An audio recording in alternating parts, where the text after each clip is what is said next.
Do you ever find yourself over explaining something when someone looks at you a little funny and you just, oh, well, what I mean is, or do you find yourself overperforming, doing all the extra work?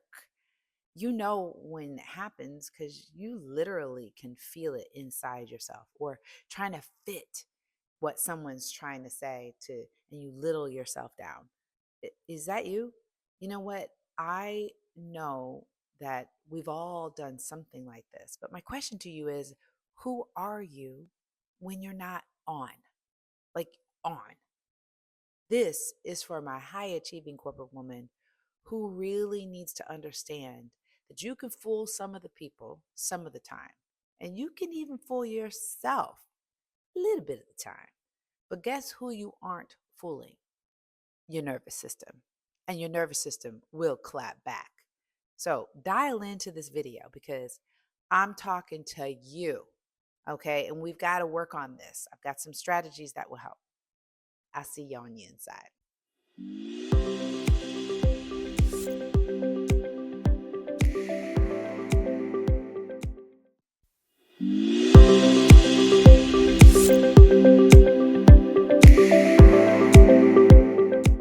So the night before a speaking engagement, the people that organized the speaking engagement asked the speakers to come to dinner with a few of their people that were in charge of the event. And so it was supposed to be a lovely dinner, but me and another speaker kind of went toe to toe on a topic.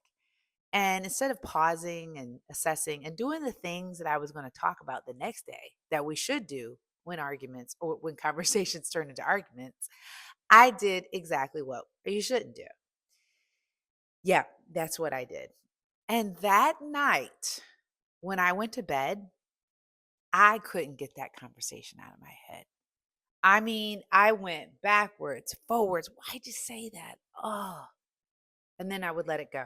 And then it would pop up again. And I would just be like, oh my gosh, let it go, Diana. I remember going to the bathroom, in a hotel room. And I went to the bathroom and I'm just sitting there like looking in the mirror. You know how, well, I mean, this is getting a little personal, but we friends. So you know how like sometimes you're sitting on a toilet and then the mirror's right there and I could see myself looking in the mirror and because the night light was shining on my face and I'm just looking at myself like, uh, okay. You know what I was doing? Shaming myself. I was shaming myself. I was in the shoulda, coulda, woulda moment. And my identity was wrapped up in what I said. And this happens so many times to people. But I often find that high achieving women, women who are in executive level positions, women who are literally trying to perform and perfect and overanalyze every single thing that they do, they they build their identity on that. And sadly, that is the thief of good leadership. You see, leadership requires that you give yourself grace, that you are a human, that you have emotions, and that you have, triggers. And often those can derail you. So, what I'm doing this week is sharing with you some of the things that we do so that you can recognize yourself in these moments and give you some tools, tips, and ideas for you to be able to overcome some of these issues. And if you've been following along, we actually are in a series, and I'm calling this the metabolic audit, the executive biological audit. And a part of that is metabolic auditing, right? Understanding your glucose, understanding your thyroid, your sleep, really learning about how your metabolic function is. And then we also are reviewing how we are showing up. And this is the identity audit. This is getting into things that are causing you to shrink and to do things that what is causing women to burn out and lessen the ambition that we have to go after things. Because when you're showered with shame and you're over explaining yourself, right? You are doing things that are causing your light to dim. And so I want to share with you that this is a common thing. How many of you guys have experienced that?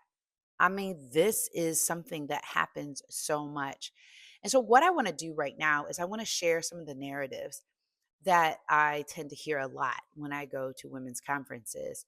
And for those of you who are dialing in for the first time, my name is Diana Patton, and I am what you call the authentic power strategist because I believe that once you start to tap into your authenticity, you see power like you've never had before. Because moments like these, while they might come, they can go away. Because even myself, I'm a human. Things happen, and I have to tap back into what it is that I know. So I'm going to read to you from our Rise 53 Inner Circle weekly newsletter. This is a newsletter that we publish every single week to our Rise 53 subscription newsletter folks.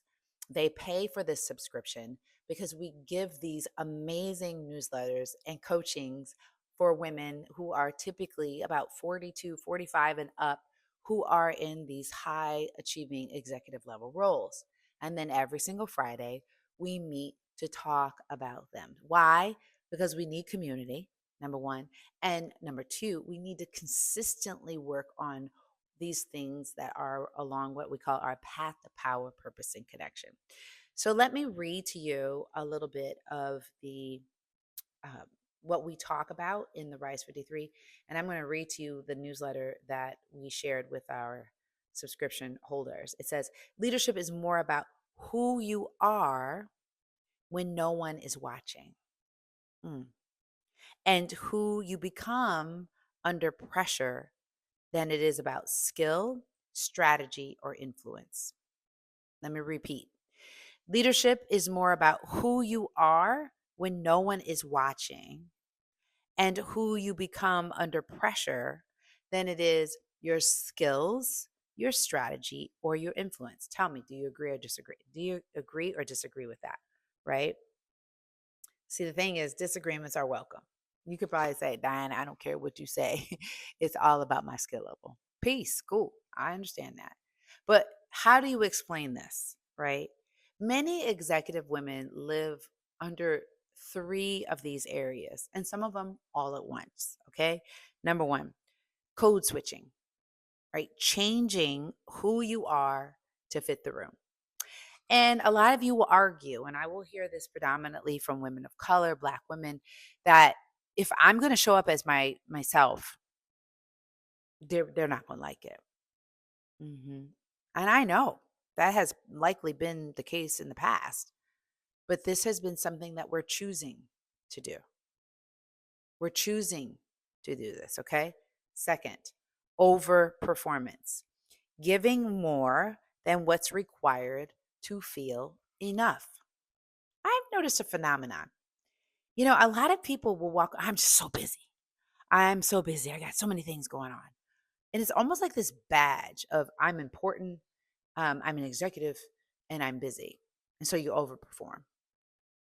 And I believe I know this all too well because I never really felt like just doing my work was enough. I'm a woman of excellence, right? I do things and I over deliver. But is that necessary all the time? Because perhaps it has something more to do with your worth and feelings of worth than it is the job itself. Boom. Okay, so third is what I call internalized pressure, carrying expectations that aren't even yours, which is leads to overperformance and it leads to code switching because you've internalized this pressure so much that you're putting pressure on yourself. And you know what that does is it spills over to your team and everybody feels it. You might say, "Oh, well, I'm not telling anybody this. I'm not, going to share this." No, they feel it because we're humans. And according to neuroscience, that pheromone that you carry within yourself is felt and, seeps into your team. There's a whole treatise on this. And so you saying that you're not living that way is not the case because again, and I'm going to repeat this quote, leadership is more about who you are when no one is watching and who you become under pressure. than it is about skill, strategy, and influence. So here's what I challenged our Rise 53 inner circle to do. And these are three questions that I've posed to them, which is, when do you find yourself over explaining? When is it? And I bet you if you began to audit that piece of yourself, you would see a pattern that you find yourself over explaining. I know I found myself over explaining to my husband when it came to a financial issue within my business, right? I would over explain like not necessary. Second question, when do you bend who you are to fit in? Gosh, for me, that goes so deep. I just remember as a kid, I never felt accepted in groups. And I have done this so many times. I've seen this pattern all the way up into my 40s, where I would get into groups and I didn't like certain aspects of that group. But because I felt like, I don't know if I'm going to have a friend group, I just might as well just go ahead and bend this value of mine to fit this particular group. And it happened every single time. I disliked being in the group. I liked the people. I disliked being in the group because I felt like I had to shrink myself to fit it. And that just doesn't work. Right. And I'm not saying that they have to change or I have to change, because you could be on a team where everybody's different. That's good. But when you're shrinking to fit in, that's not. All right. So the third question is, when do you over deliver at the cost of your energy? And this usually happens when you're sick, and you're feeling tired, you're feeling exhausted, and you just cannot stop. And you just got to keep going because you feel somewhere deep inside there could be some repercussions if you don't. So these are the things that I want to share with you on why you need to audit this. So, I want to also give you some other cues to know when you might be over explaining, or doing things that will cause you to shrink. Things like you soften your words so you don't seem too aggressive, right? Like if you have something where you're like, you got to get it out, and you're like, oh, well, let me just go ahead and do this. I mean, there's nothing wrong with being respectful of other people and reading the room and understanding time and place. But if you find yourself chronically softening yourself so that you don't seem aggressive, that's a problem. You change your tone or your accent depending on the room. Right. I have noticed myself, when I would do this and, I would speak. And when I would say, I would in a speaking engagement or in a certain room, I would really code switch and not use words that I would normally use. I just remember doing that. And then Bryce's like, that's what you're supposed to do. I was like, that just seems so inauthentic, because it is. Third, you stay late scrolling through emails or reports because you should be doing more. Like, that old adage, well, if you're not the last person who leaves, then you're probably not doing your job well, or you're not leading well.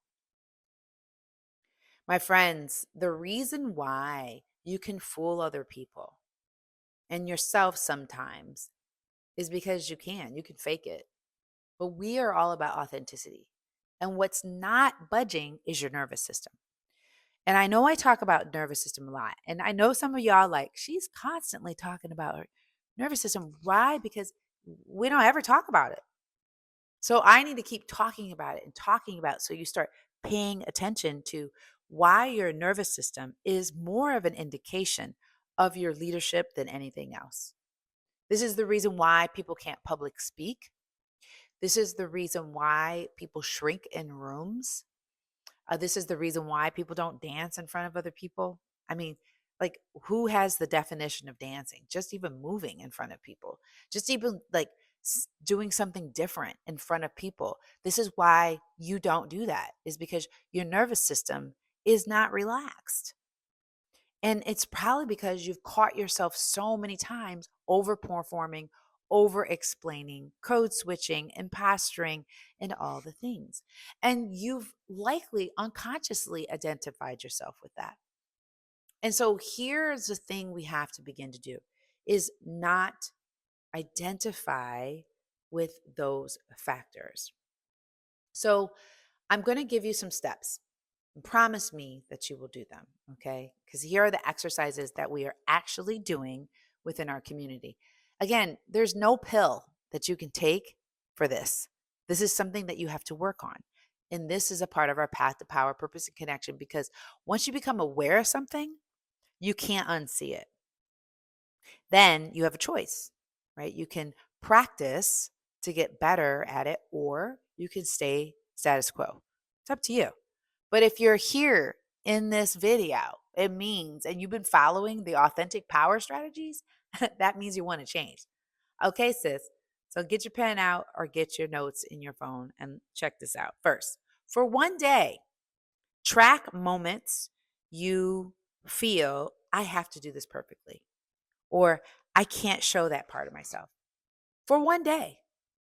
See how it is. Okay, that's your first practice. The second, after each moment, rate your energy from 1 to 10. It's exhausting to have to do that. Why? I understand that your cortisol levels are going very high. And for a lot of us, our insulin levels are going high. And that little causes the glucose to go high. And because a lot of us are sedentary during the day, that causes us to gain more weight. It causes us to feel tired.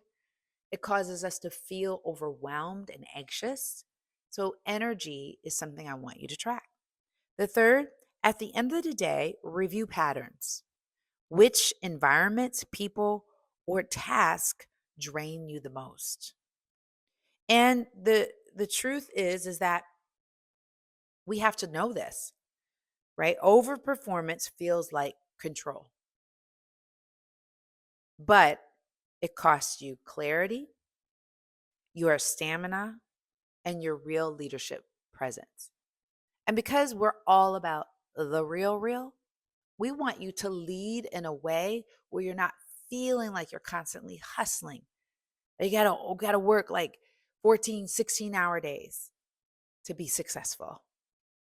I know people who've been successful burning themselves out, but I also know people who've been successful on a steady churn with ease and a sense of control. I want you on the ease and sense of control side, especially for my women leaders. What do you think about this? Are you picking up what I'm laying down? This is the identity audit. This is going to allow you to get into a better practice, for you to be able to see yourself doing things differently. And that's my hope for you. So, this identity audit, the thing that I want to ask you is at the end of the day, when you're in bed, right before you go to bed, I always, try to analyze my day. And I want you to ask yourself, did I lead as myself today? Or did I constantly taking on another identity?